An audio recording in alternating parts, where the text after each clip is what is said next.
Okay, for today's video is maghimo taong lunch. Trip ako mag-fish for today. And nakapalit ko pakita na ako. Tiyang! Fresh pa kayo nga isda dili. So, I will make kinilaw. Magkilaw tao isda. Gamay lang akong gipalit mga 5 dirhams. 25 dirhams sa kilo kaya ako lang mag-isa. So, tara! Gamay lang akong mura ni nga nila kadaghan akong kilaw. Tilaw ra good. Karon ato siyang i-debone. So, ako man ipag-debone may problema ron. Tanggalan og ulo. Tanggalan og ulo. Na, fresh pagid kayo ang isda.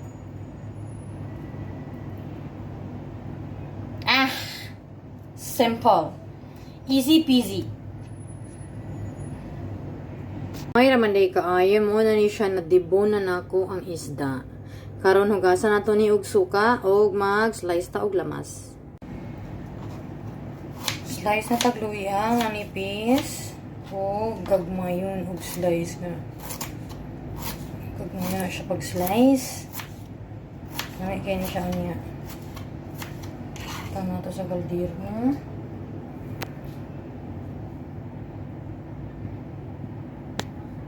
Next is sibuyas.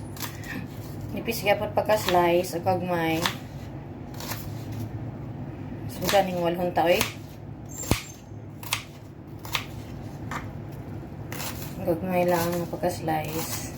Kaya gagmay ra ba itong isda. Tunga lang sa sibuyas akong gibutang. Kaya gamay ra man atong gikilaw. Nadibaw na to na isda, isukasan lang nato suka gamay para dili siya lansa. Instead na tubig, suka akong ipanghugas. Oh, social, diba? Hugasan lang nato siya suka. After mahugasan, ana diri ang ato ang isda, sibuyas o luya. Ang atong ibutang na suka is wala tayo tuba, so pinakurat. Now, pinakurat lang atong ibutang. So, ako man ipag-abri ron. May pagpalit na ako. Agoy.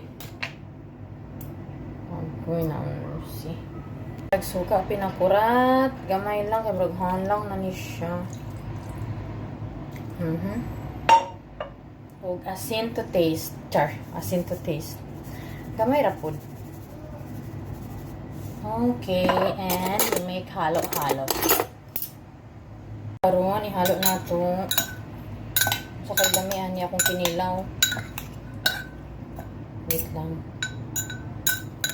So, hilaw pag na siya. Char.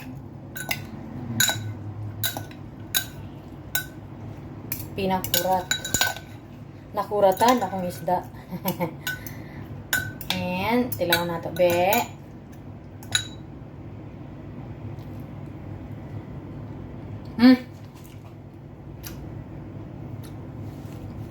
Katong pipino. Toppings lang. Finished product. Kinilaw.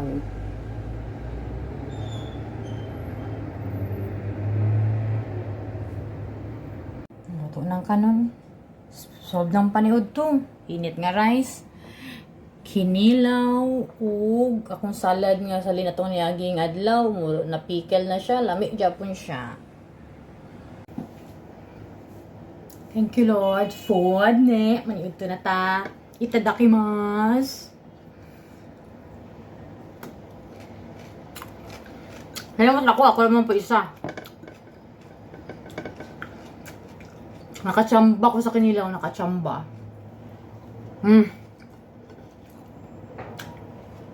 Nakachamba dito. Gamit sa. In fairness.